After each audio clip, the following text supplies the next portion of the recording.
This is a pandemic of the unvaccinated. We must increase vaccinations among the unvaccinated with new vaccination requirements. It's not going to work. We have other countries with much higher rates of vaccination, and they're seeing record surges of COVID because that's what viruses do. Many of us are frustrated with the nearly 80 million Americans who are still not vaccinated. Their freedom. I want my freedom to live. Rest in peace, Wheezy. We are going to need the people to engage in age-old American tradition of simply saying, no, I'm not going to comply. Now, what are you going to do about it? It never stops. They want things to get worse because they want you to suffer so that they can grandstand on your suffering and push for even more control. They have criminalized freedom.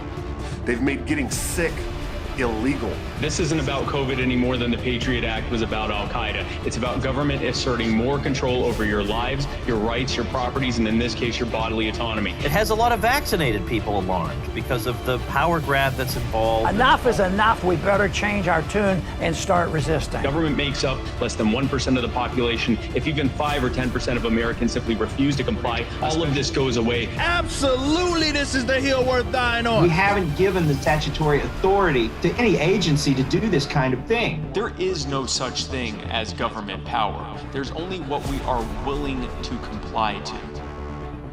We're in the tough stretch, and it could last for a while. That's what this has always been about. It's never about what they say it is. It's about controlling you, and it ends when we decide to end it. This BS is going to stop. It's time for us to There's wake only up. one way to fight back against this, and it's mass non-compliance. This is the most important thing to fight against. You can help stop this. You are the power. There's nothing, not a single thing we're unable to do if we do it together.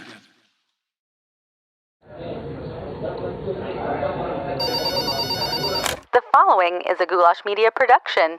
goulashmedia.net.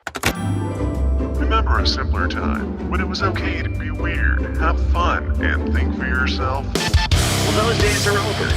The art of conversation itself is dead. Sacrificed on the altar of divide and conquer and disguised as political correctness and spared feelings. I believe that unity can only come from truth, and that the only way to find truth is by exploring and embracing our valuable differences and having civil, open-minded, and uncomfortable discourse. Conspiracies, politics, religion, and all the taboo topics are mainly just praise you don't bring up around the Thanksgiving dinner table. We are here to literally change the world one uncomfortable conversation at a time. So if you're easily offended, put your big girl panties on and buckle up, Buttercup, because you chose to be here. I'm Dan Smots, you are the power, and this is The System Is Down.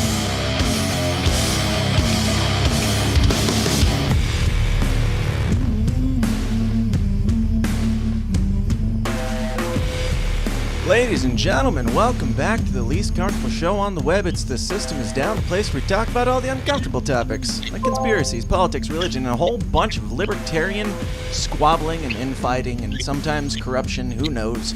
Whatever comes up. I know some of you are, first off, kill the music, that's annoying. But I know some of you are probably getting sick of, all of this stuff.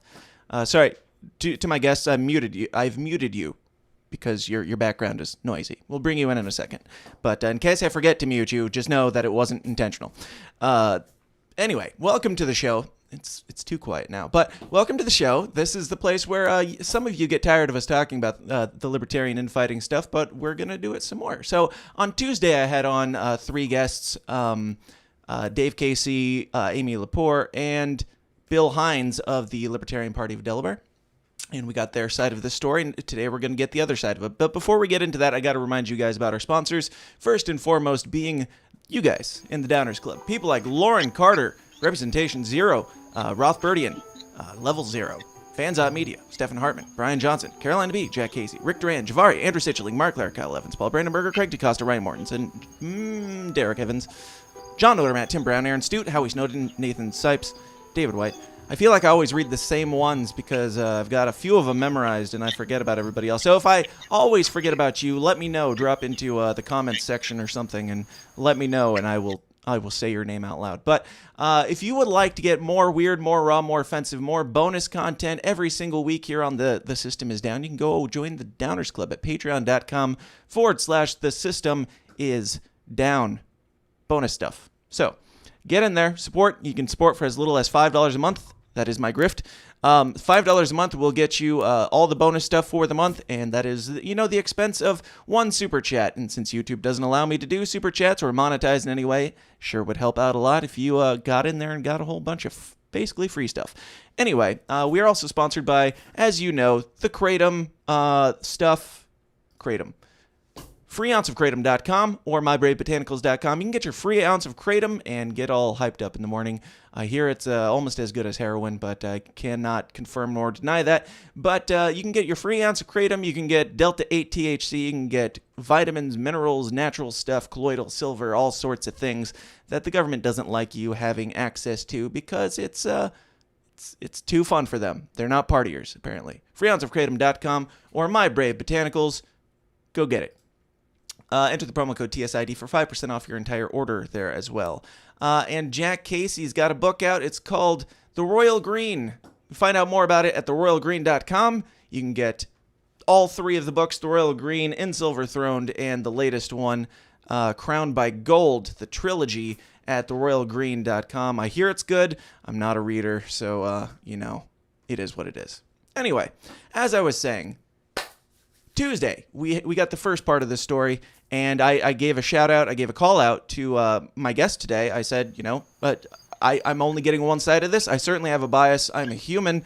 I support the other side of this conversation. I make no, that's obvious. It's clear. You can tell that. But I am fair, and when I give a call-out and somebody accepts it, I will uphold it. And he was willing to come on, and so that's what we're doing today. Just going to get his side of the story and see the justification for this scenario and this situation that's going on. But let me introduce you, if I can find my button here, to my guests. They are from the formerly of the Mandalorian Party and now alleged chair of the Libertarian Party of Delaware. We have Will Mcvay and Joe, whose name I'm sorry I don't remember.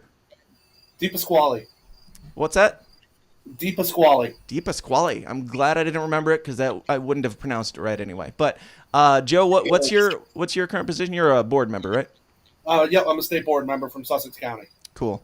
And how are you guys doing today? Doing well. Doing good, yeah. Good. Just to be clear, I'm the only one who's a former member of the Mandalorians Party. Joe's Gotcha. Libertarian. It is important to get those details in. Now, there's obviously a lot to get into here. We'll go wherever this goes. I don't really have any plans. To be completely transparent here, I don't know most of this stuff. So if you guys can change my mind, I am open to it. And, I don't know the infightings or the situations in Delaware. I don't know the bylaws or the Robert's Rules of Order. So we're just going to have a human chat here and see what happens. But first and foremost, Will, I had to ask you the most important question. Sure. Do you personally, defend, the Star Wars prequels made by Disney? The prequels made by Disney? Or the sequels. Star Wars. Sequels, okay, yes. Sequels. They're tolerable. I like Rogue One, is one of my favorite ones. And either Empire or Jedi, I'm a little conflicted on that. I like the tricks in Jedi, but the story overall, I think in Empire is better. Yeah. So do you defend Kathleen Kennedy? Name's not ringing a bell to me, unfortunately. So well, she's no, and you call yourself a Star Wars fan. She is the overlord of Star Wars right now. She basically came in and took over Star Wars in Disney and kind of turned it all to what it is now. Would you consider yourself the Kathleen Kennedy of the Libertarian Party of Delaware? I'm the Kathleen Kennedy of the LPD. Okay, interesting. Yes. No, I'm asking you, do you consider yourself that? But since you don't know who that is. Okay. Now, let's get a little bit of backstory on you guys. What is your history and experience in the Libertarian Party in general and of Delaware? Give a little bit of your backstory. We got the other guy's backstory a little bit. We don't have to go all the way back to your origin story necessarily. But, yeah. Will, you go first. I'll let Joe go first because his is a little shorter than mine. Okay. So, I'm newer to the state of Delaware. I moved here for work a couple of years ago. After the 2020 election, I wanted to start getting more involved in the party.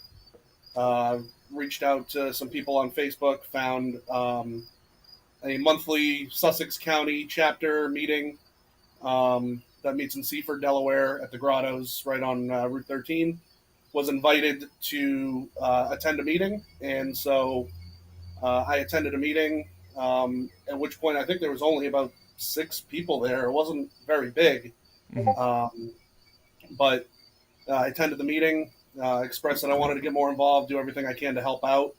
And from there, I kept going to the meetings every month, and minus one because I had COVID, so I couldn't attend that one. But and then at the convention in June was elected Sussex County State Board Rep. And that's how I got to where I am. So yeah, like Will said, my story's a lot shorter than his. So sure, that's how I got to where I'm at.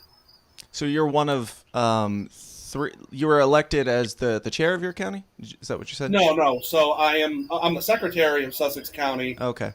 Gotcha. And I'm the state board representative. Each county has 2 representatives. So Gotcha. I'm one of 6 state board representatives. Now, I'll apologize in advance. I'll probably have you guys repeat some things because I have ADD, and this is like some of the most boring, interesting stuff that I've ever heard of. Just how all the titles, how everything works. I'm terrible with names, so I might make you repeat yourself a little bit. But Will, go ahead and chime in. So I've been a libertarian since high school. I was looking into political parties, knew I wasn't a Democrat or Republican. Found the Libertarian Party platform, read it, and said, "Oh my God, that's me." Didn't actually get involved in the party for a few years after that. Showed up in 2010 at the Libertarian Party of Delaware state convention. Someone asked, "Who wants to run for state representative or any other political office?" I kind of looked around. I'll do it. I keep putting my other hand up that's off the frame. I'll do it. The classic story of libertarians in office. I was there and nobody else was there, so now I'm elected. Yeah, basically. And the same thing happened with me becoming the county chair for Kent County, a position I still hold now. Who wants to be the county chair? I'll do it. Right. So yeah, that's the story of how I got involved.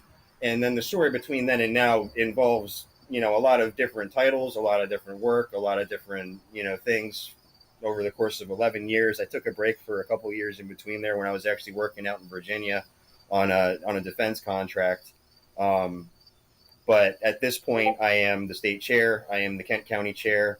I am a Kent County board representative as well, which is a little bit of an overlap there that we're going to have to resolve moving forward. I've been the vice chair. I've been the secretary. I've been a board rep.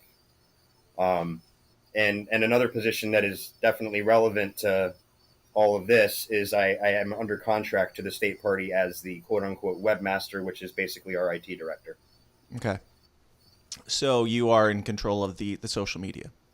Yes, I am. Okay. And how did that come to be? Were you was this before you were actively involved, they hired you to do the IT stuff, or how did that work? No. I created all of these assets in the first place. I did it, I think, around the time I was the vice chair of the party, which I got elected to in 2011. But I was never told to do it by it wasn't part of my duties to the party. It was like, hey, this is the way we can promote what we're doing here. So I'm going to start the state page, the Kent page. I think it was actually a couple years later I started the Twitter account. But I also started the Discord server. Created the website. Like a lot of this stuff I've done, and again, just kind of did it because it needed to be done and it seemed like a good idea at the time. Yeah. But then eventually, I think it was in 2019, 2020. It was in 2020. It was in February of 2020. We were having a discussion about the continuity of all of this stuff if I was suddenly unable or unwilling to do it or started acting contrary to the needs and desires of the state party. And we decided that the best way to do that would be to officially put me under contract as the webmaster and basically say that if I started doing things I wasn't supposed to do, they could fire me, demand the surrender of the property, and if I didn't do it, they'd be able to sue me and recover any damages that way. Okay. So how does that work with this? Okay, so obviously we got to break down the situation from your perspective, what happened.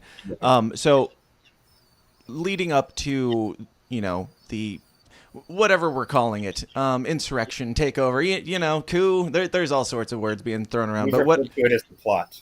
What's that? We've referred to it as the plot. The plot. Okay. The conspiracy. Yeah.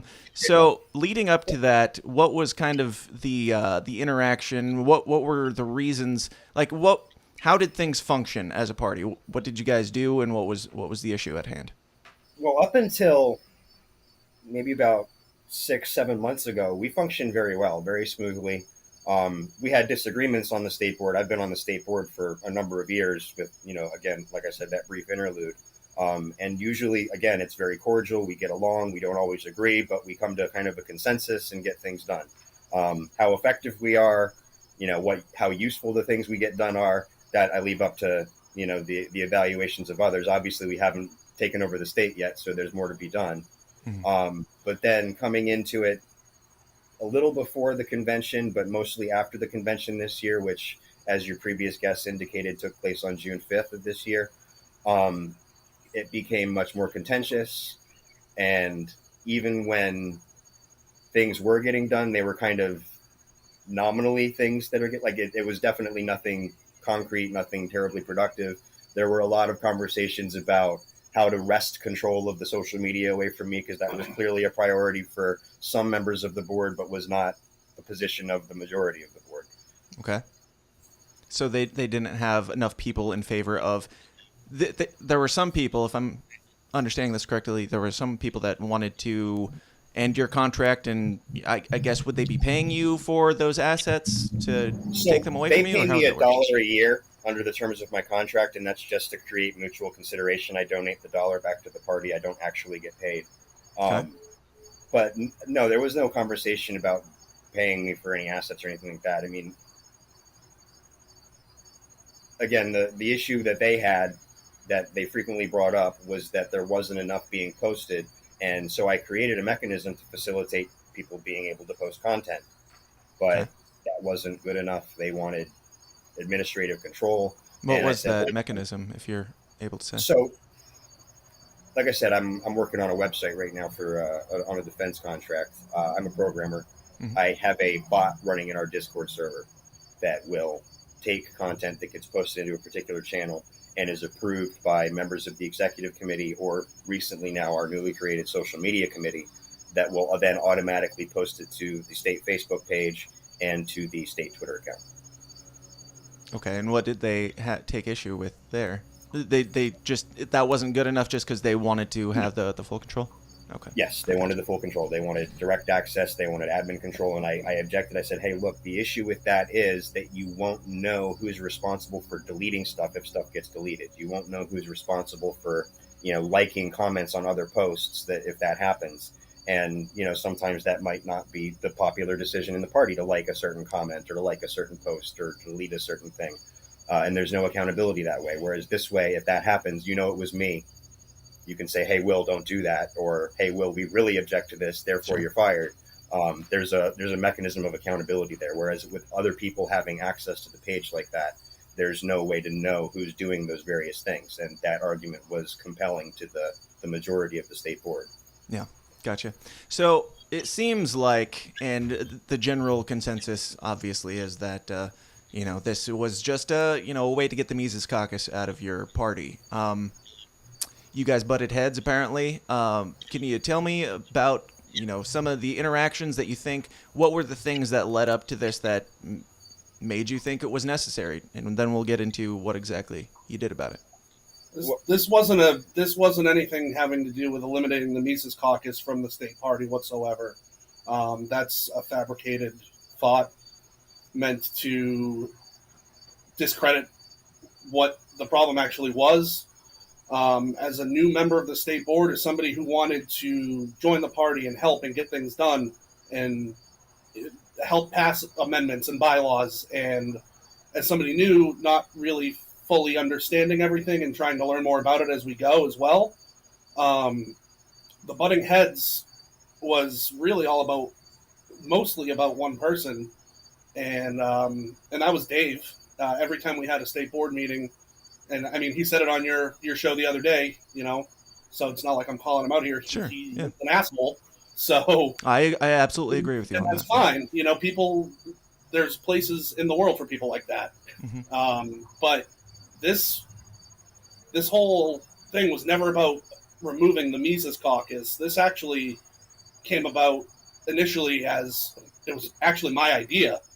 I wasn't the vehicle for it. Obviously, that was Will, but about getting Dave off the state board. That was the initial thought, and then that was when the plot started to thicken, so to speak, and then the plot took place. Gotcha. It was never about removing Mises Caucus.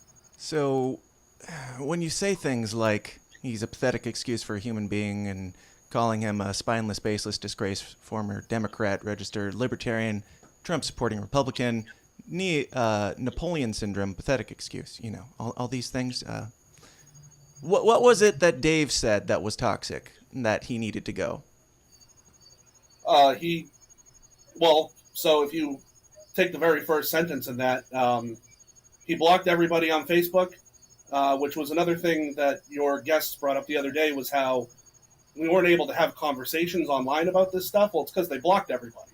We couldn't have conversations with them.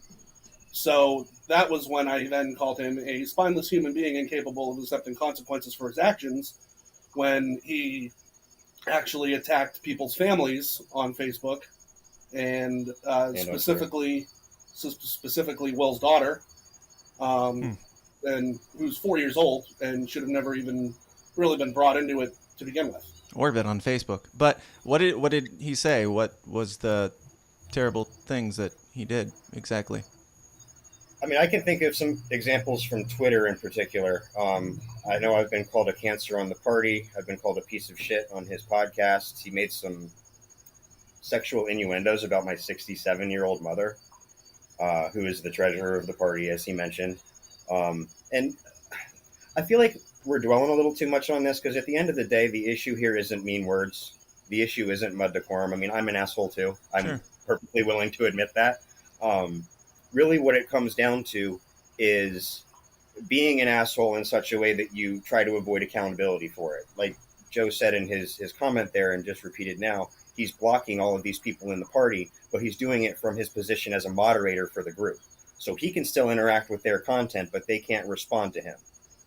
Okay. See what I mean? Like, it's, again, if you want to be a dick, fine, be a dick. I'm not going to judge you on that. This isn't about mean words. But if you're going to be a dick, you're not going to do it on somebody else's post that you've blocked them from responding to you on. Yeah, okay. I don't, it's a lot to wrap my brain around, and I barely care. But, so some people are dicks, and some people were dicks, and we're all dicks. So he said some dickish things. You guys have obviously said some dickish things. Whether or not either of them were justified doesn't really matter, but one of you guys decided that he was so dickish that he needed to be removed and take out the chair and vice chair with him, or what exactly is the next step in that? Well, the chair and the vice chair were included as well, because they are kind of part of this center of gravity on the state board that's blocking things from getting accomplished, and not working with the entire state board versus working with the Mises Caucus affiliated members of the board, and then trying to force those decisions on the rest of the board after the fact. How are they trying to force those decisions? So there are a number of things that have come up recently, articles of association amendments that they're trying to make and have made notifications for, bylaw changes, etc., that they're not consulting with the other members of the state board before they put them out there. They're coming up with them in their own little group, and then they put them out there, and then they try to get us to vote on them, and they end up getting voted down. It's like, how many times are we going to keep coming up with things that everybody's then going to end up voting down? Why don't we try to work together and come up with a compromise that we can all actually agree on? One example being, up until recently, we didn't have a mechanism in our articles of association for creating committees. We've had committees anyway, but whether or not they were legitimate or legal or whatever is kind of a gray area, so we wanted to clarify that. So we came up with something prior to the convention, got approved by a 4-member AOA committee that included the now chair and another member of the Mises Caucus as well. And then that got shot down, and they came up with something else that centralized power a lot more in the executive committee, which at this point was, half Mises Caucus, half somebody who really, really doesn't want drama, and somebody who's the treasurer, who's obviously, again, my mother. So more aligned with the old guard in the party, so to speak. But it's that refusal to actually try to work with everybody on the board that was problematic. And I think one particular example that really set this whole thing in relief is when the chair tried to call an emergency meeting with, I think, less than 24 hours notice. Joe in particular wasn't going to be available for that. Right. And he basically got on a private message and started telling him, why aren't you being a team player? Why are you objecting to this meeting? And, we need to do this immediately. Now it's an emergency. And just that mentality of, trying to browbeat other members of the state board into doing what he wants them to do is the kind of unilateral action, the kind of counterproductive to cooperation, getting things done effectively, that we decided was problematic and required him to be removed. Okay. Yeah, we'll get a little bit more into that here in a bit. But so you're saying it wasn't Mises Caucus that was the issue. It was these other things and kind of affiliations. Seems kind of like you're skirting around. It was First off, are there any other people there that are Mises Caucus that still have their positions, and were these 3 people Mises Caucus members that were removed? So the 3 people that were removed, yes, they were Mises Caucus members, but it was not specifically their affiliation that led to their removal. It was their affiliation combined with the fact that was coming in front of their obligations to the rest of the party. There is still one member of the Mises Caucus who is on the board, at least officially. He's not participating lately. But the other Newcastle County board rep is still on the state board. He has not been removed. And it's just those 3 members who, again, yes, they are Mises Caucus members, all 3 of them, but that was not the reason they were removed. That is a coincidence, and it does touch on it because, again, they were kind of working together in concert to come up with these things ahead of time. Sure. But that was not specifically the reason they were removed. Okay. So who is Jimmy Britton? Or Brittingham? Brittingham is the Sussex County chair. Okay. He says things that clearly, like, there's screenshots like this where he's clearly pointing out, and people are clearly pointing out, that it's Mises Caucus issues. There's this. Heist doesn't know how to leave things alone. That's okay. Wait till he sees the new Sussex County resolution that keeps out Mises Caucus members. He's really going to hit the ceiling. Do you condone that type of verbiage? Is it okay to kick, whether you're saying it was because of Mises Caucus or not, is it okay to, purge Mises Caucus members from the party? Do you support that? No, I do not. And that's, I think, part of the confusion here is that there are people who are working with me who are significantly more anti-Mises Caucus as an organization, period, including all of their members, than I am. In my capacity as a Kent chair, there are several members of the Mises Caucus who are in Kent County that I don't know if the feeling is necessarily mutual, but I feel that I've developed at least something of a friendship with, I have respect for. But at the end of the day, there are certainly some anti-Mises sentiments within the party. And I think that I'm trying to manage those without letting them become something like we're going to purge every member of the Mises Caucus. That's not something that I condone. That's not something that I want to do. Are you reaching out to Mises Caucus people to let them know that they're welcome in the Delaware Party? Not on an individual basis, but again, are you calling them the Brown Shirt Caucus? I did say that once. Okay. I did say that once. That was before our convention, before I had met a lot of the people in the Mises Caucus. It was intended as a joke. I know it wasn't taken that way. I know that people were offended by that, and I have apologized for that. I even apologized to Dave for that. I said, look, I'm sorry I got to that point. I will make a point not to do that again. But at the same time, we were having this conversation immediately after the convention, and I thought we had reached some sort of a détente there, kind of okay, you're going to do your thing, I'm going to do my thing. We're not necessarily going to get along, but we're at least not going to openly try to screw with each other. And then at that point, I learned that he was on a podcast calling me a piece of shit and doing all of these things to try to manipulate the situation so he could get control of the social media assets. And so clearly the détente was very temporary, if it existed at all. Okay. So the main issue that you had with each of these people, Dave, as we all know, is just a complete trash piece of shit. No, I love Dave. He's an asshole, and I love him. But No, I'm just kidding. But Dave's was primarily social media stuff. Does that give you the right to remove him, or how does that work? Again, I don't know that I would say it was primarily social media stuff. I mean, social media stuff was definitely a big part of it. And again, it was more his abuse of his capacity as a moderator for the group than anything in particular that he said. Okay. And it was also his conduct. Because he was blocking people and not letting them respond to things, or what? Right, and then started removing comments of people that he had blocked and, not been allowed to respond to him. He actually blocked somebody from the group entirely. Now, I'm the administrator of the group. He's a moderator, so I'm allowed to undo that stuff. But, I mean, are we going to sit here and struggle back and forth with the moderation tools of a Facebook group? Is that really how we're going to spend our day? Sure. So that was one of the primary reasons, again, associated with social media. But just in general, his conduct on the state board is really a lot more the issue. He's told several, long-serving members of the party that he doesn't respect them. He is not interested in facilitating, their vision on the party. He's got his own, and they can screw off, basically. So it's really. Was Dave an asshole when he got elected? Yeah. Okay. So when the delegates chose Dave as their representation, he was an asshole? Yes, he was. And did that change? No, it didn't. So is it justified to remove him? I still think it is, yes. Because, again, you can be an asshole. That's not the problem. The problem is specifically misusing your authority as a state board member. For blocking comments on Facebook? As one example.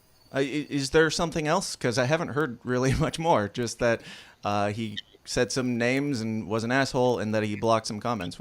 I mean, I don't want to put words in your mouth. I'm asking you, is there more than that you can point to?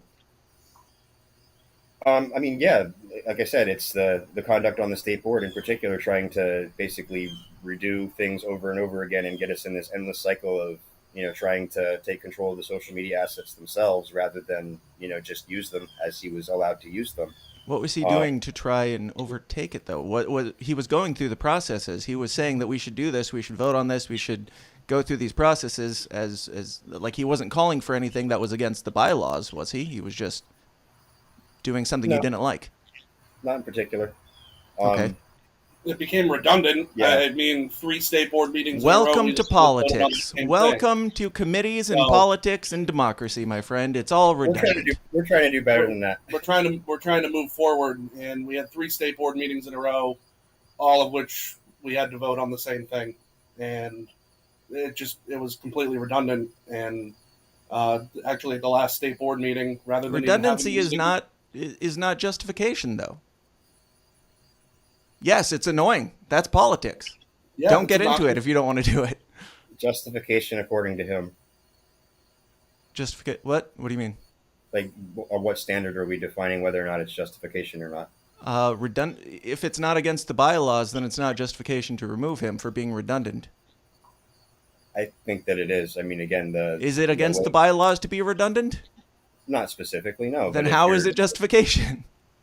It doesn't have to be against the bylaws to be justification for removal. Okay, let's move on to the other 2. So Amy was also involved with the Mises Caucus. She was the local, what was she? What's her position? I don't recall. State coordinator is the title. State coordinator for the Mises Caucus in Delaware. Okay. How is that in conflict, especially if this is not just a Mises purge? Well, I had been led to understand, and according to her, this isn't true, but I had been led to understand based on conversations with 2 different people that she was going to resign her position if she was elected vice chair, and she did not. And one of these people I know told me that he was disappointed that she didn't resign that position. And it comes back to a similar situation with Bill, where it's the chair and the vice chair and a couple other people basically colluding ahead of time to try to get the state board to vote on something that the state board does not support, that the rest of the state board was not consulted on, and ends up being this, kind of cyclical, redundant, complete waste of time, that we have other things we'd like to be accomplishing, other things that we'd like to be doing, and we're not able to do that because our time is being taken up with this. So redundancy, once again. And so how many votes do you need to pass a thing? How many was it before, and how many is it now? Depends on what thing you're talking about. Okay, like you're talking about with Amy. I don't know. to my understanding, she was like, these people were standing in the way of you guys accomplishing anything. There was all this stuff that you wanted to do, and correct me if I'm wrong, there was this stuff that you guys wanted to do as the party, and they were preventing you from doing it because you guys couldn't get the votes because they were being redundant and kept shooting down your ideas. Is that correct? It's not so much that we couldn't get the votes as we couldn't get the time, because again, the time was being sucked up with, let's try again to get control of the social media. Let's try again to get control of the website. Let's try again to, to backdoor our way around the people that are not agreeing with us. Now, regardless of like the bylaws or anything, what was your reason exactly for not giving the state party the assets when they requested them? Well, this actually came up probably around January initially, when Dave Casey and Carter Hill, two newer members of the party, hadn't been active before, were complaining with justification that the state page hadn't been posting a lot of content. And they wanted there to be more content, was the context of the complaint. And that kind of carried through. I did make efforts to create more content, even though it wasn't technically my position, my responsibility to do that. Whose responsibility is it if you're the one who is calling the shots there? Who's supposed to do it? There's an entire state board, and up to that point, there were other members of the party who did have editor access to the Facebook assets, and were able to make posts themselves. But the concern that I raised in response was that it matters what the content is. Content for content's sake is problematic if you post content that portrays the party in a bad light. And so we do have to have some sort of process here, some sort of determination as to what's appropriate to put on the page and what's not. And there was a lot of resistance. Isn't that a unilateral decision on your part to decide to not give everybody else a say because you don't think it's nice? It's not, though, because it's the state board's decision. Okay. I mean, yes, I'm the one who's actually responsible for implementing it, but if the state board had said, hey, give XYZ access, then I would have had to give XYZ access, and I would have done that. Okay. But that was never done. The request was just, hey, you've got access, so you need to do all this stuff. And I was like, okay, well, my position specifically is to maintain the administrative control to make sure that it remains under the control of the party. Generating content is something that I can do and something that I'm willing to do, but it's not actually what I'm like. It's not me not doing my job because I didn't do that. You know what I mean? Because there's an entire state board. At this point, I'm a county chair. I mean, at that point, I was a county chair. So speaking for the entire state party from that position also wasn't necessarily appropriate. Okay. Gotcha. So with Amy, is what she did against the bylaws, or was that just inconvenient? So let's get rid of her. It was not against the bylaws, but it was inconvenient, and it was creating an environment where we weren't able to get things done. We weren't able to. Isn't that your decision? Isn't that you unilaterally deciding that we can't get things done? You are making a judgment call on this on your own. Yep. Well, not on my own. There are other members of the state board who are making that judgment call as well. Right. And did you have enough of those members to pass a vote to overrule this before? Overrule what? To remove any of these people. So obviously, what I'm getting to is you changed the bylaws and you put that out there. And as they described it, you changed the bylaws. You gave the 30-day notice. You put it out there. You kind of buried it in a meme dump, and then you hoped that they didn't see it. You turned off the comments to it, and then you unilaterally called. It sounds like, and correct me if I'm wrong on any of this. I'm just saying to the best of my understanding. I have nothing to gain or lose in this, but to the best of my understanding, you called a emergency meeting without I guess taking a vote on it or whatever, and you voted them out because of the bylaw that you kind of squashed. It gave you the ability to not have to go through the process of getting as many votes, so now you had the support that you needed to put yourself into the chair position. Am I correct on any of that, or am I way off? You've got the gist of it, but the way that you're describing it is not accurate in several important ways. Okay. First of all, I didn't post the notification. That was a long-serving member of our party who does not currently have a position on the state board or in any county party capacity. And it is also he who turns off the comments. I did not post it, and I did not turn off the comments. Nobody else on the state board posted it or turned off the comments. Is he? So you weren't like in communication with him? This wasn't like in agreement that you guys had discussed this change, or what? Oh yeah, we talked about it, but okay. I didn't post it. He posted it. He turned off the comments. And that is an important distinction, because anybody in a Facebook group, when they make a post, can turn off the comments. So here's the meme dump stuff that you posted about. Yeah. Was that intentional? Was the meme dump intentional to hide this thing? Yep.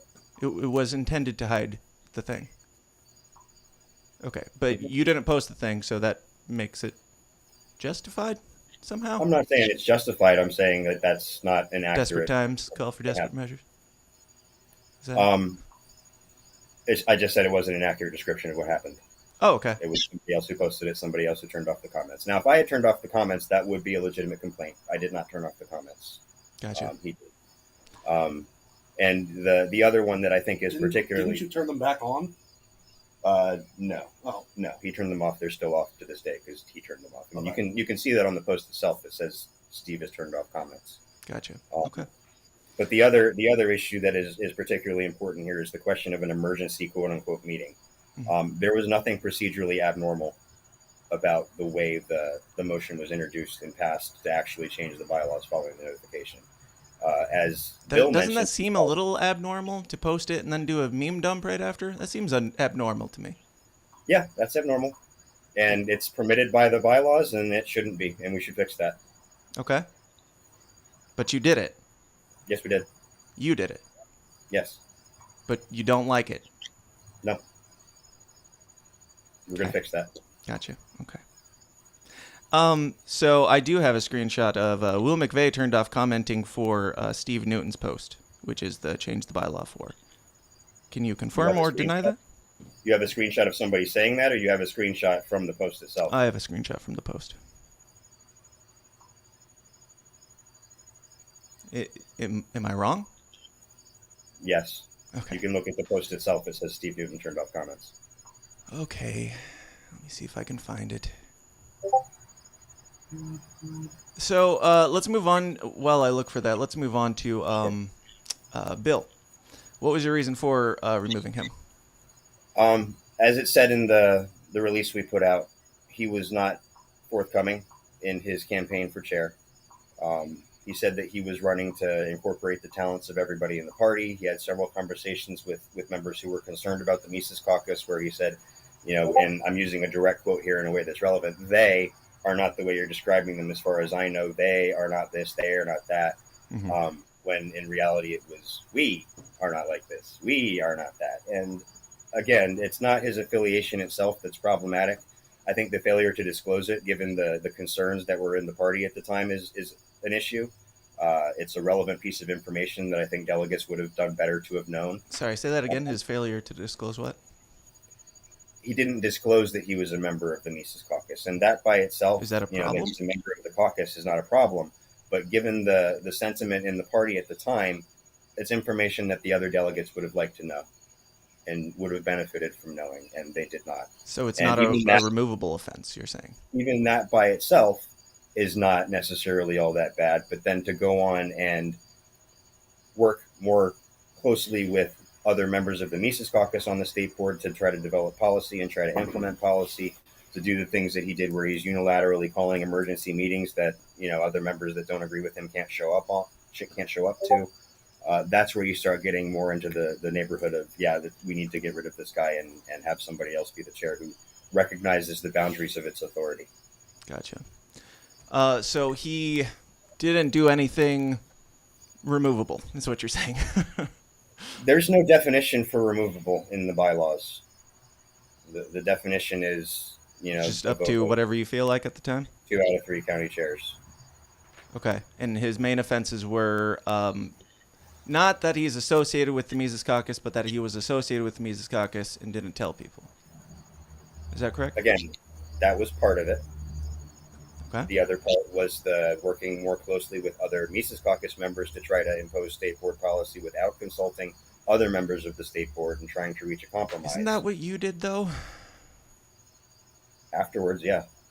Fight fire with fire. So shouldn't you be removed right now for these fireable offenses that you have kicked people out for, that you have overthrown a party for? If they get 2 out of 3 votes, they're welcome to. 2 out of 3 now. Yeah. Okay. So if they're sneaky enough to do what you did, they should be allowed to do that. Is that what you're saying? It's all in the game. Follow procedure. Do you feel good about it though? Like, and I'm asking like genuinely. I'm not asking like, how dare you? You should feel bad about this. I'm like human to human. Do you feel good about this? It's definitely dirty, and I feel a little dirty for doing it. But I feel like I had to do it. Do you feel proud of the position that you've given yourself? I'm glad that we're in a position to do better now. Do you think this is going to go well for you in the long run? We'll see. Okay, that's fine. Now, I have this. It says, Will McVay turned off commenting for Steve Newton's post. I don't know if you want to weigh in on that at all. Comments were turned back on afterwards at 9:12, I believe. So you didn't turn off the comments? Ultimately, no, I did not. I turned them back on. But you can't turn them back on if you don't turn them off. And it says that you turned them off, but maybe my eyes aren't working right. So if they're turned off at 9:06 and then turned on at 9:12, did I turn them on or did I turn them off? Yes, you turned them off and you turned them back on again. Comments were on when I left the post alone. Okay, all right. It's kind of splitting hairs, but sure. If you no, it's not splitting hairs, because if you walk away from the post with comments on and then they get turned off by somebody else, I'm not the one that turned off comments ultimately on that post.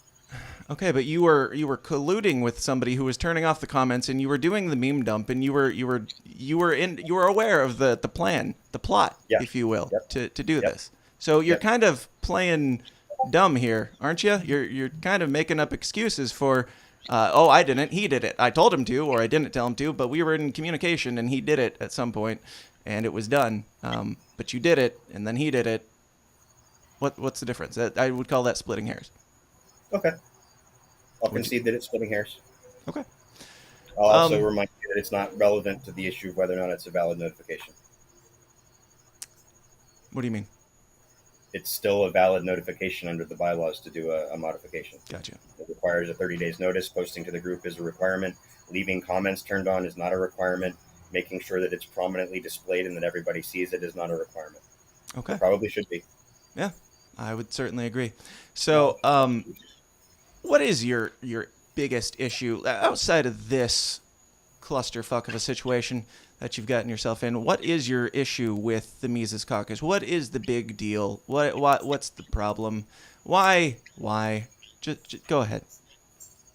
Again, my issue is not with Mises Caucus members. There are several of them that I get along with and have respect for. My issue is with certain particular Mises Caucus members, namely Dave Casey being prime example number one. And I also have an issue with the way that the organization operates within the LP. Going around taking over state parties, and the goal seems to be primarily focused on getting control of the LNC, getting control of the social media assets of the state and national parties. And to my mind, for the 11 years off and on that I've been involved with the party, national doesn't really have a whole lot of impact on our day-to-day. Absolutely. It's bad when they post something that embarrasses the rest of us and then we have to explain it. It's bad when, if they nominate a presidential candidate who does something stupid. But at the end of the day, whether the Mises Caucus controls the LNC or not is not something that concerns me greatly on a day-to-day basis. I don't. So why does it keep coming up? Like you say, it's not that because these people are Mises Caucus members, you don't have a problem with Mises Caucus members and all that, but these 3 people were removed as Mises Caucus members, 2 of them, for things that it sounds like weren't even all that disruptive. It sounds like it's just Mises Caucus, and I want to know, like, what the big deal is. Because obviously there's some underlying issue that you have with the Mises Caucus for it to even get to a point of removing the chair and state chair and appointing yourself. I didn't appoint myself, but the again, as I was saying, the issue is that I don't necessarily care about control of national. That doesn't affect my day-to-day in the LPD. Sure. Unless the National Party does something stupid and embarrassing. Mhm. But that's the organization's focus. That's the focus of the National Mises Caucus organization. And they're bringing their national fight into, day-to-day decisions of the state party. And it's counterproductive to the state party. It's not helpful to us trying to build up our infrastructure, trying to build up our fundraising membership, etc. to be drawn into. Do you know how many members the Mises Caucus has brought into the Delaware? I'm genuinely asking, like, do you know offhand? I don't know how many they brought into the party, quote unquote. I know that there's 15, 20 active members, and that's nice. That's a great thing. But when their strategic focus coming from the top of the state organization is this fight that they've got going on with national, that's not helpful. Okay, but the fight with national, if you even want to call it a fight, I mean, it's kind of the same thing as you're talking about. What's the difference between you saying I have these plans and I'm going to do this to change the structure of this party? They're doing the same thing in the Delaware Party and in the National Party, and you have to do it to a degree on the local level to do it national. I'm sure you understand that. So what's the difference there? Well, that's my problem with the national organization. At the state level, I just don't think what they're doing is right and helpful and useful to us in trying to contest elections, affect policy, etc. Okay. And what are some of your main issues with what they're doing? Is it just the name calling and they're being disruptive, or is there more to it than that? It's the general approach to which directions they're reaching out and trying to conduct outreach, and the messaging that they're advocating for. The Republican Party in this state is extremely weak and has no power or influence in state policy. So if we want to accomplish things in Delaware, we need to be able to get Democrats to not hate us and to not assume that we're Republican light or Republicans who like to smoke weed or any of those other, stereotypes of libertarians that basically categorize us as you need to right-wing speak to your party. audience, basically. Exactly. Okay. And the problem with that is what? The problem with that is that that's not the approach that they want to take. That's Okay. not the direction that they're going. Gotcha. What are some examples, if you can, things that you've put out there as far as messaging or events, or have you tried going to rallies or stuff that they've opposed, or what exactly are they doing to prevent you from doing the messaging and outreach that you're looking for? It's less what they've done and more what they're trying to do. Which is? Again, they're putting out messaging that is directed more towards the right, more towards the remnants of the Trump movement.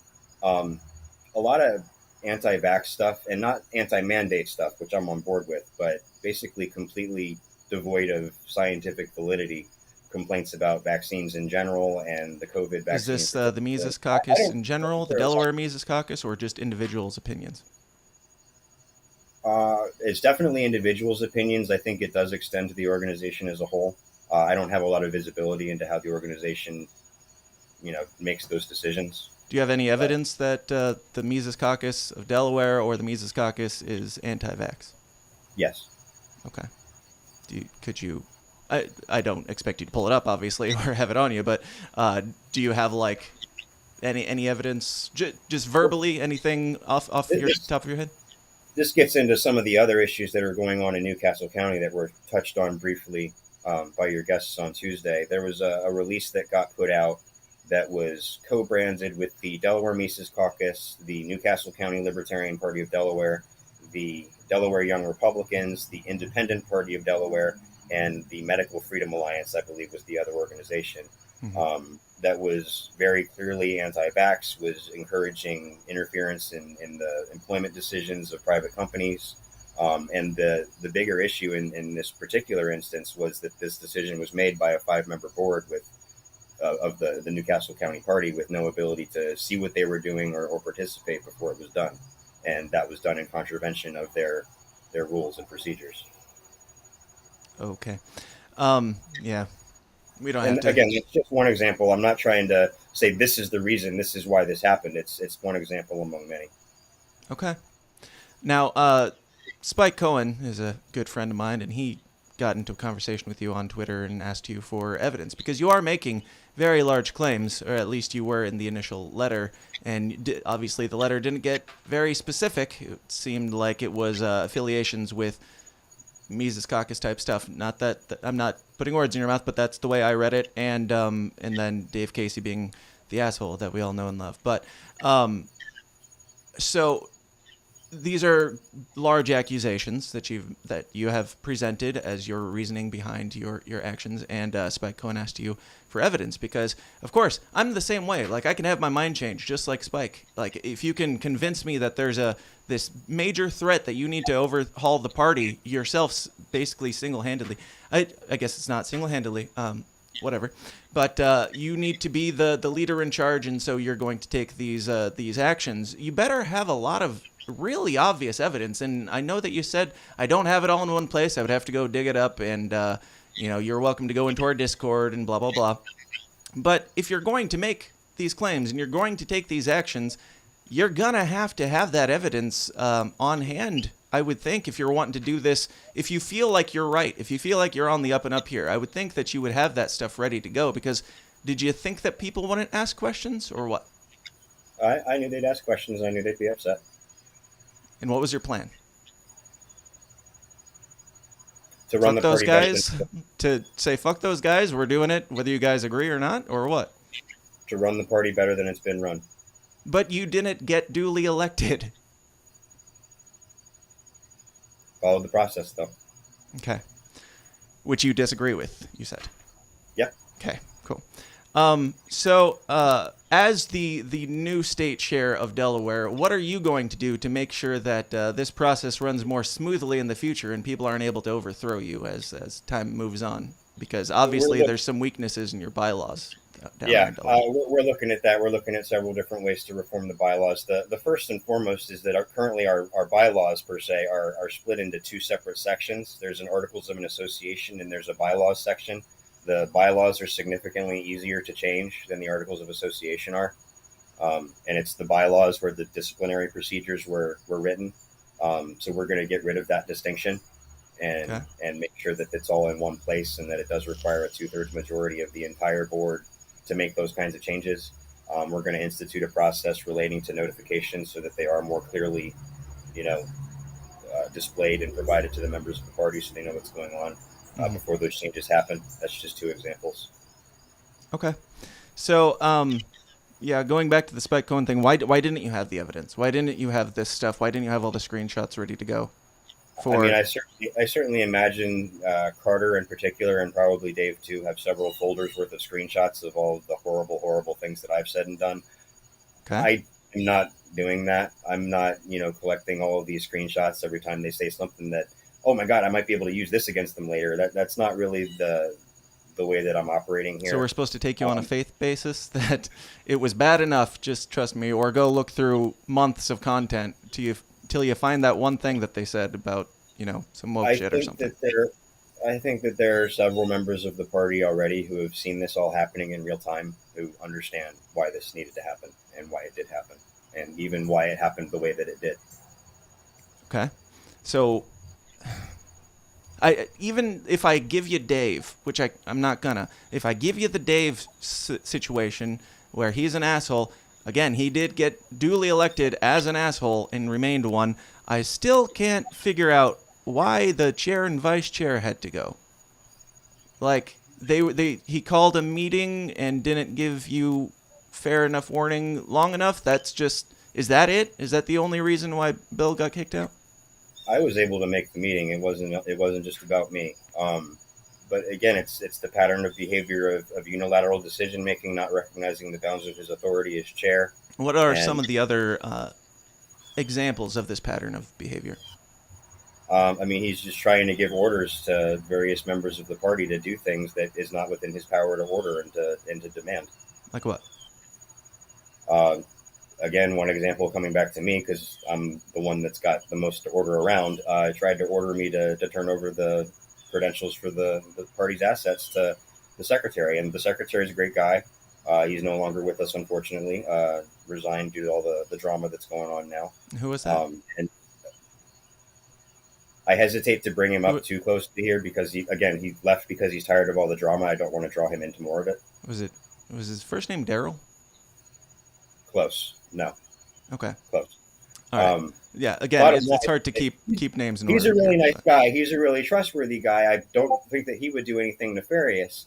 But what it comes down to is that I have an obligation under my contract to protect these assets, and being ordered by the state chair to turn them over to someone else is outside of the bounds of what he's allowed to do. The entire state board has a duty to secure these assets, not the state chair alone.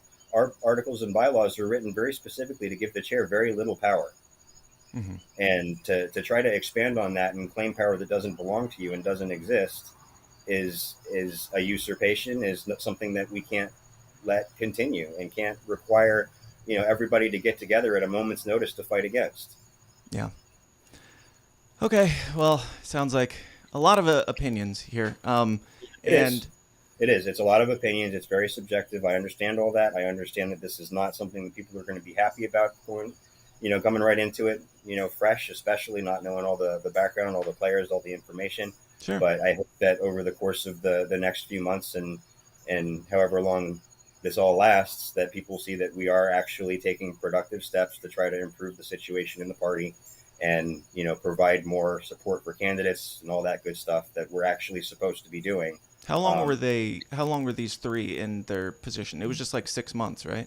Before you technically it was 4 months, although Bill was on the board for a couple months before that in his capacity as vice chair at the time. So in 4 months, you saw enough disruption, which I still don't have evidence for. You saw enough disruption that you couldn't take it anymore. You had to step in there and do the dirty work. Well, as Joe said earlier, it was actually his idea. I was just the vehicle for it, and the other three members of the board supported the effort also. So, to say this was just me. Well, Joe, why don't you weigh in? Like, what are your thoughts so far? You've been pretty quiet. Yeah, well, I think Will's been doing a pretty good job of explaining the situation. I mean, as I said, I'm newer to the party here in Delaware. So as far as understanding fully all of the Article of Association and bylaws and stuff, Will's much better at that than I am. But yeah. So it was your idea, but you didn't really know how it worked? So I wanted to join the party. I wanted to have these state board meetings so that we could be a productive party. I mean, we're small, but we have the ability to be productive. Sure. And when, you have 3 or 4 straight months of absolute counterproductivity, I'm sure they could make the same argument that you guys were not letting them be productive because the votes weren't there. Like, this goes both ways. They just didn't do the shady dealings to make sure that they got the votes just right, like you guys did. But they were also not collaborating with us on any state board agendas for, what to discuss and how to go about our state board meetings. They were keeping that all to themselves. I made requests several times talking about something in particular, like the social media policy or the policy and procedures guide that they wanted to do. I said, hey, look, these are my concerns that I have. Can we talk about this? Can we work on this? And I never got any response to any of those inquiries. Okay.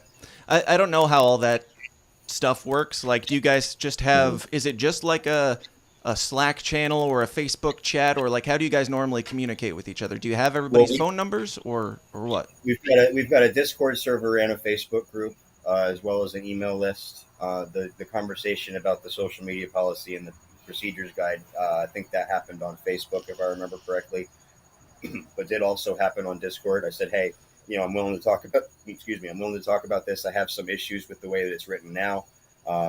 Let me explain to you what they are. Let's see how we can rewrite this so that it's something we can all agree on and we can get past. But again, just never got any responses to those inquiries, and nothing ever moved forward and nothing ever happened. And I mean, these are still things that needed to be dealt with. At this point, we do have a social media committee. They have the ability to post content to the page and to the Twitter account. So, I mean, just even in the less than a week since this happened, we've already accomplished some of the things that we struggled for 4 weeks to get consensus on, 4 months to get consensus on, because they wouldn't be communicative with anyone outside of their circles. Yeah, gotcha. So going back to the other guy who had to resign, was that Dale that you were talking about? Yes.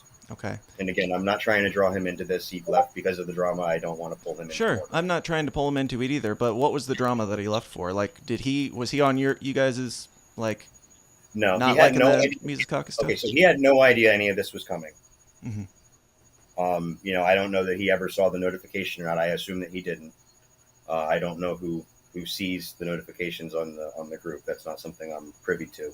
Mm-hmm. But as far as I know, he had no indication that any of this was happening, so he does not deserve any blame whatsoever. Sure. But what was his just reason the for going? The constant bickering in Discord, the constant bickering on the Facebook group, the constant bickering in state board meetings. It was stressing him out. He considered people on both sides to be friends and that he had respect for, and he did not like being caught in the middle of it, and said, you know, this is enough for me. Sure. And I said, look, I understand where you're coming from. It's certainly stressful, and you got to put yourself and your family first. So I don't blame you for whatever decision you make. Absolutely. Was he against the Mises Caucus or for it? Because I've seen mixed reviews on that situation, like why he left and what the reasoning was or whatever. But he was not a member of the Mises Caucus. He told me a few times that he found them too abrasive and confrontational, Sure. and that was certainly not his style. But as I said, he had friends on both sides. So, I mean, he considered Amy to be a friend. He considered Dave even to be a friend, and Bill to be a friend. Yeah. So, I mean, he did not enjoy being caught between the two sides and wanted to step back for that reason. Yeah. Gotcha. So, I don't know, man. Like, that's an indicator of the problem here. I mean, regardless of you can nitpick about procedure, you can nitpick about evidence, you can say, well, this isn't sufficient, and I don't agree with you. The bottom line is that we have good people who are saying this drama is just too much. I'm not going to be involved in it anymore. And if we're losing people like that to be replaced by people like Dave, then I think we're coming out poorer in the deal for it. We need to be able to retain those. Not really for you to decide though, because they are bringing the people. In this context, it was. It was. The state board has the ability to change the bylaws. We changed the bylaws. That's the decision that we made. Okay. We were empowered to make those decisions, and we made them. You can disagree with them. I certainly sympathize with people who disagree with them because, you know, like I said, it was not done in the cleanest and prettiest way we could have possibly done it. But it was done. It was legitimate, and we had our reasons for doing it. And you stand by it. There's nothing. If you could go back and do it again, you would do it the same. Maybe I might have done a little differently because I didn't expect Dale to resign. Mm-hmm.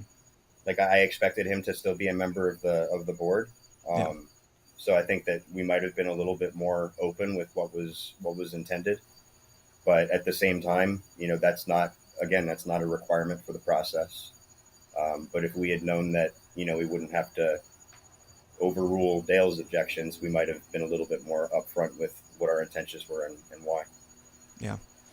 So as the new chair of the party, again, do you say you're not anti-Mises, but you don't like some of their antics?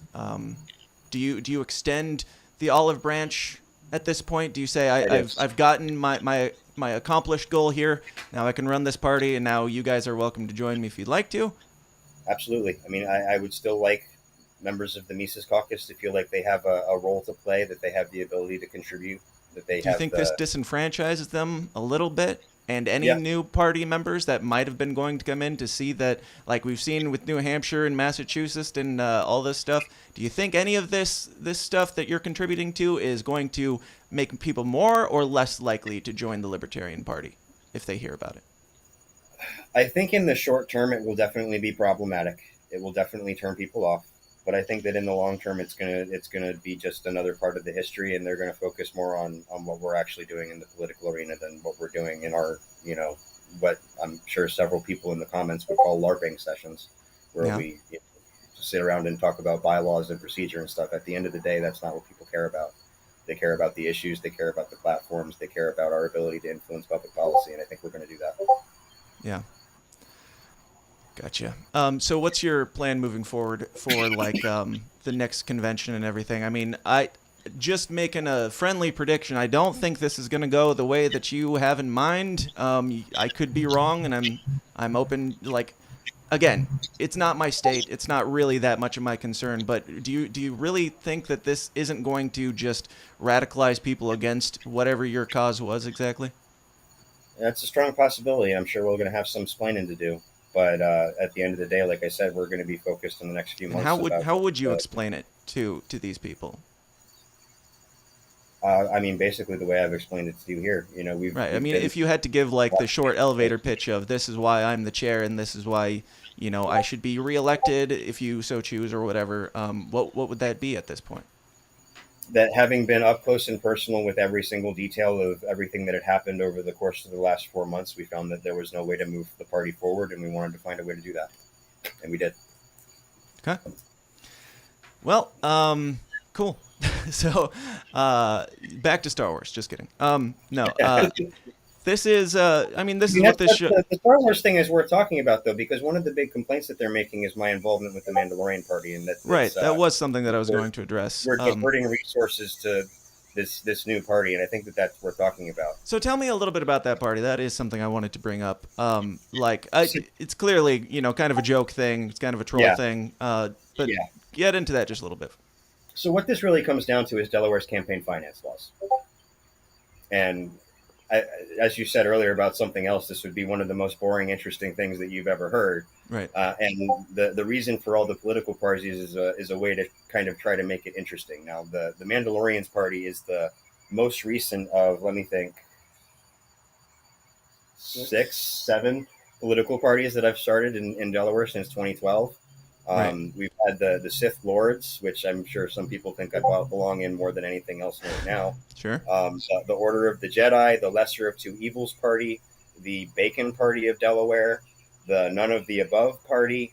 I started the Patriot Party earlier this year and the Mandalorians Party earlier this year. So what it all comes down to is that if you're an individual in Delaware, you can donate $600 to a local political candidate. Mm-hmm. You can donate $20,000 to a political party. And then a political party can donate $3,000 to a local candidate. So if you want to fill out the paperwork to start a political party in the state of Delaware, you can multiply your campaign contribution limit by 5. Okay. It's an excuse for money laundering. Right. So that's the point behind the political parties broadly. But then as it was coming to a head back in, say, late March, early April, give or take, might have been late April. I don't remember exactly when it was. It was around April, where, you know, there was a lot of heat, a lot of friction. And I had initially been campaigning for state chair. Like, it was my intention to run for state chair at the convention we had in June. But there was a time several years ago when one of my primary reasons for running for state chair, in a spur of the moment, I'm not really serious about this way, was so I could get up and talk about people being divisive, people fighting each other, and this kind of butting of heads that we have in the party. And it was clear that I was kind of becoming a lightning rod for that. Mm-hmm. So I basically said, look, I'm not going to run for state chair anymore, and whether or not I even continue to be involved in the Libertarian Party is going to depend very much on the direction that it moves. Said, I don't need to run. I've got this trick over here that I'll pull out in a couple months. Just let it sit for a minute. I wouldn't call it a trick, and it wasn't a couple of months before I pulled it out. That was basically my bowing out speech, is that, hey, look, I'm not going to be running for state chair. If I get nominated and elected, fine, whatever. If the Libertarian Party of Delaware is still something I feel like I can be productive in, great. But if not, you know, I know how to start political parties, and I can put the work in under the auspices of a completely different political party. Y'all don't have to worry about what I say, and I don't have to worry about what you say. And that's kind of how that developed into something a little bit more serious than a campaign finance joke. But at the end of the day, at this point, I've put out a statement through the Mandalorians page saying, hey, look, I'm the state chair of the Libertarian Party now. So if you want to get involved in politics, you should come check out a Libertarian meeting. Sure.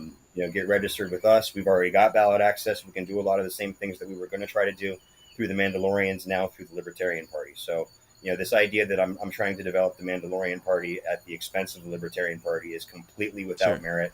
And it's basically an excuse that they're making up to justify themselves. Yeah, I don't really see much merit to it personally, but I don't know that much about the situation and how things work behind the scenes. But yeah, it's just interesting. So why the Mandalorian? Just a fan, and it's a good troll against the system, or what? We were watching season 2 at that point, And I had actually just started the Patriots Party to more make fun of the Trump fans who were talking about starting their own party because the Republicans weren't doing enough to help them overturn the election.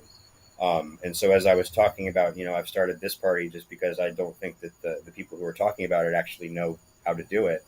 And I'm going to get there first, and I'm going to claim their party name. I was joking about it, and I said, hey, I can start all the political parties I want. I can start a Mandalorian party because this is the way. So then I went on the website and did it. Yeah. Yeah. So cool. Yeah, I don't see much there. Again, it's a thing. It's a thing. It's a joke thing. Whatever. I don't think that even judging off of some of the poor decisions you've made in life, I don't think that you're stupid enough to think that the Mandalorian Party is going to be a successful party anyway. But yeah, I understand why.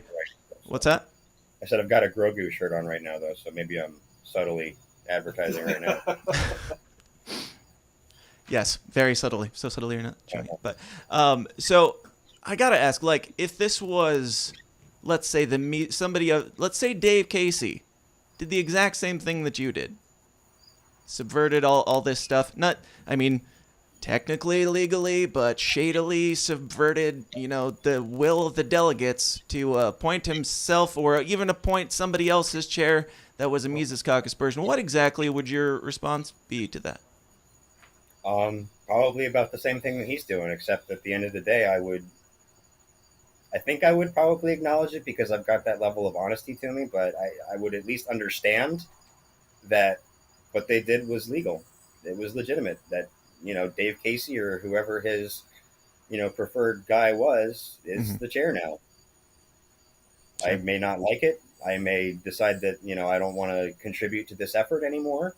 But at the end of the day, it's real. It happened. Yeah. Gotcha. Okay. Well, yeah, I don't have too much more. If anybody in the chats do, I know the chats have been blown up, and I haven't really read any of them. But if anybody has any questions, kind of whatever. Lean forward to try to see a couple of them, but I haven't really been paying attention either. Yeah. Yeah. I don't know. Whatever. I know that I put out to a couple groups that I'm in, asking if anybody else had any questions or anything to raise with you guys, and I think we only got one or two. I would have to check here though, but let me see. Yeah, I think it's just the one. This is Joshua Smith. I had a question for you guys if you want to. Sure. Hey, Will. Joshua Smith here. Setting aside the fact that what you did was obviously not within your bylaws, and your fantasy is going to be short-lived. Do you think it's ethical that you completely overthrew the will of your voting body in Delaware?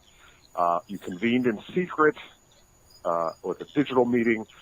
You did not give the people accused any time to defend themselves, and you removed duly elected officers from a board that you had no power to do so. Do you think that it was ethical to do that? So I think that's kind of a loaded question, first of all, because, again, we very much did have the authority to do so. And to the particular issue of the will of the delegates, again, I don't think that the delegates all understood entirely what it was they were getting when those votes were cast. But on balance, again, I will admit it, no, not entirely ethical. Perfectly within bounds of our rules and rules that need to be changed, and we will be working on changing them, but not entirely ethical. Okay. So you know that everybody's pissed off. You know it wasn't entirely ethical. You think it was shady. You don't necessarily approve of your own shit. And is there anything in this that is that might come back to bite you in the ass in the future? That, like, legally, that anything that that you think, any concerns there? Legally, I don't think so. Because, again, it was all done in accordance with our rules. And again, rules that need to be changed for sure. But because of that, I don't see anything that could possibly come back legally. But, that doesn't mean that somebody won't try. Sure. Gotcha. Well, do you guys have anything else that you want to throw in here? Like messaging, plans, what you want the people to know about you? Because obviously, you're here to give your side of the story. You're here to try and justify to some degree your actions and get people on your side, I would assume. So what is your message to those people? Well, we've talked a little bit about developing a strategic plan for what we're going to do moving forward. Part of that involves Rich Collins down in the 41st Representative District. Yep. Want to talk about that a little bit? Yeah. So I live in the 41st District, and I intend to run for representative against Rich Collins in 2022. We're getting people active in running for roles rather than just slapping names on ballots for the sake of slapping names on ballots. We've got multiple people that we're all working with and talking to pretty much on a daily basis that have expressed the want and ability to run for numerous different positions at the state level and local level. So that's something that was part of when I joined the Libertarian Party of Delaware, was kind of what I wanted to focus on, was getting people elected locally. And I think we're making good strides to do that so far. And it's only been a week.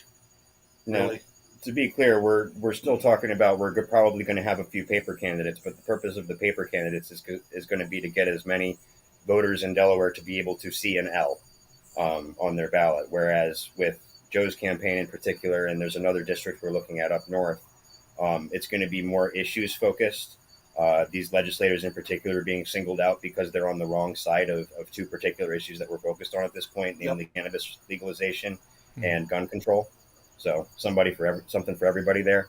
But we're going to be focusing on these races because they were unopposed in the 2020 election, and the legislators that were elected there are on the wrong side of these two particular issues that we're trying to push in a more libertarian direction statewide. So that's part of the strategic plan that we're looking at to focus on these races, while at the same time being able to kind of blanket the state and make sure that everybody has at least a libertarian they can vote for.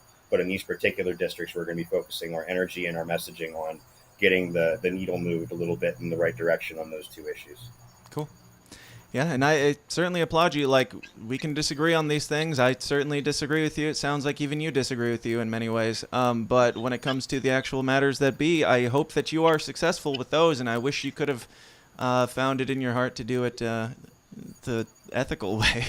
But anybody who's pushing the needle, great, good. But I wish we could have found the means to do it the ethical way. I mean, when we're sitting here bickering over who gets to post on Facebook instead of focusing on this stuff, like, what are we doing here? Like, we're spending all this time fighting with each other. The bad guys are out there.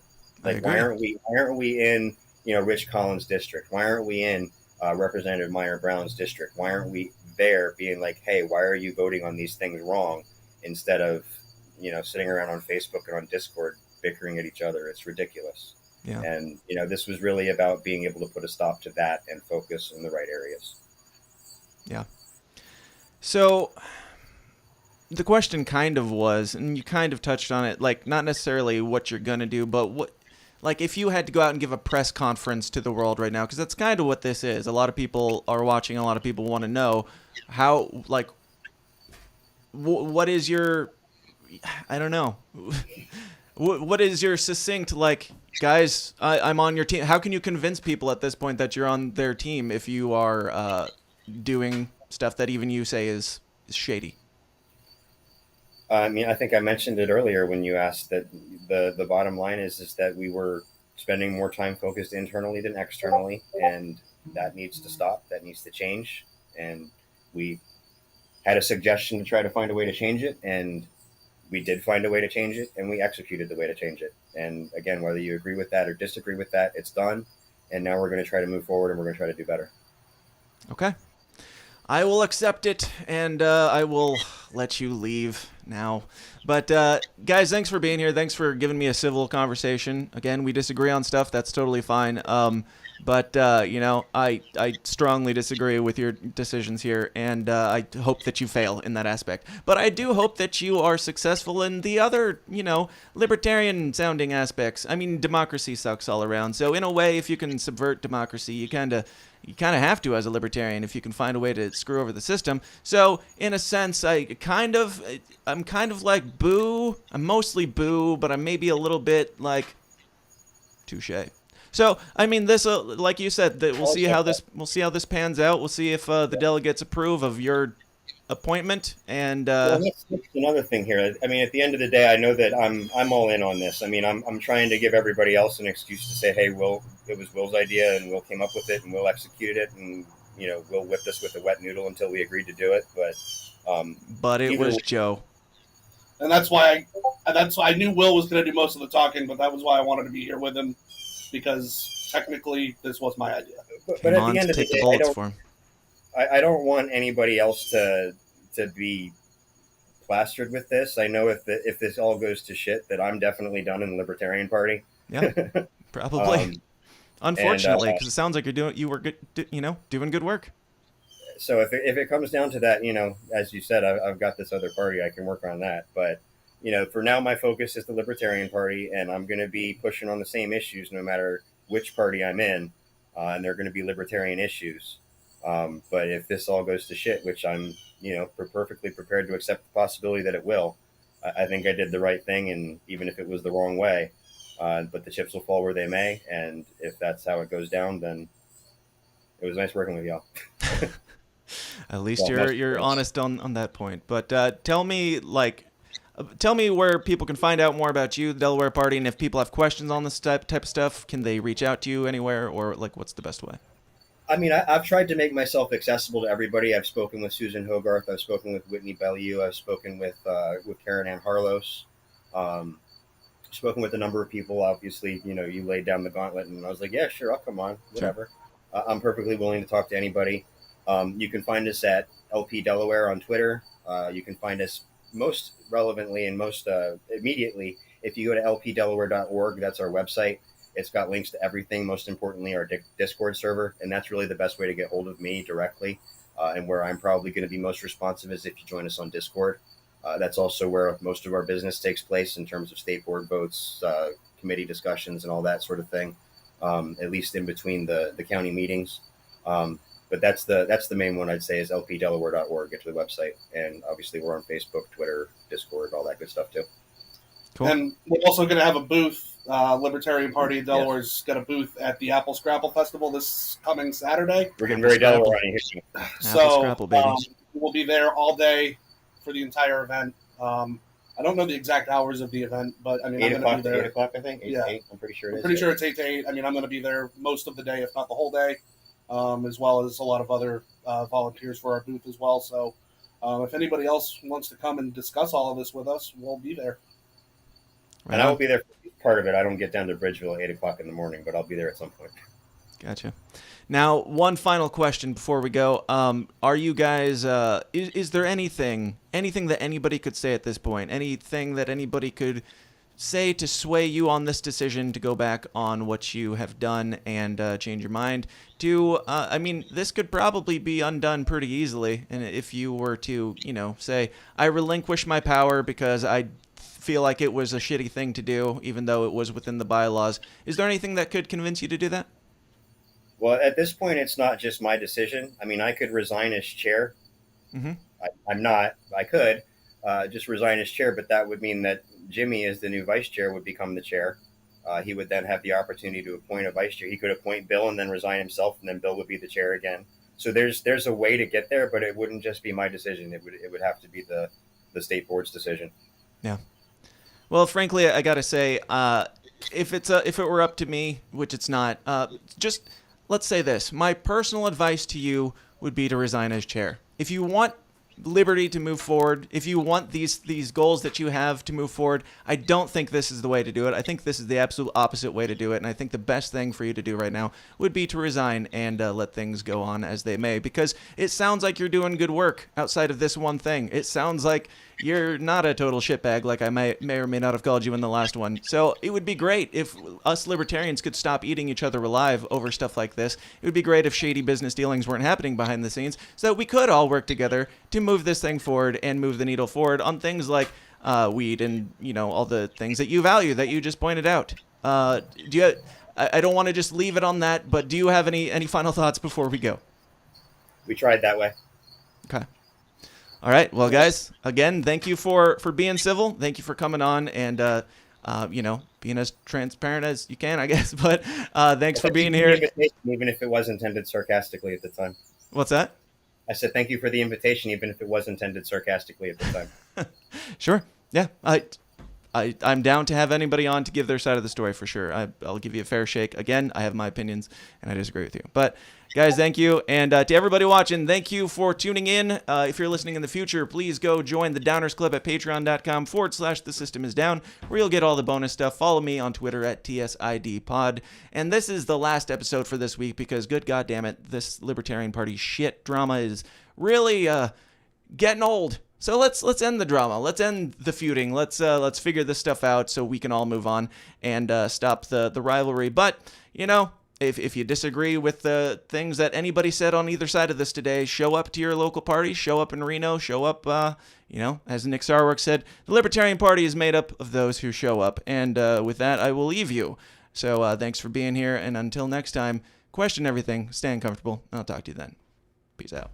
Dun, dun, dun, dun, dun, dun, dun. Hey guys, thanks for watching. Be sure to like and subscribe on your way out and help us change the world one uncomfortable conversation at a time.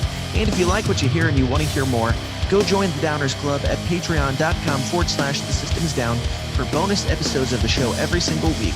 Until next time, please continue to question everything, stay uncomfortable, and I'll talk to you then. Thanks.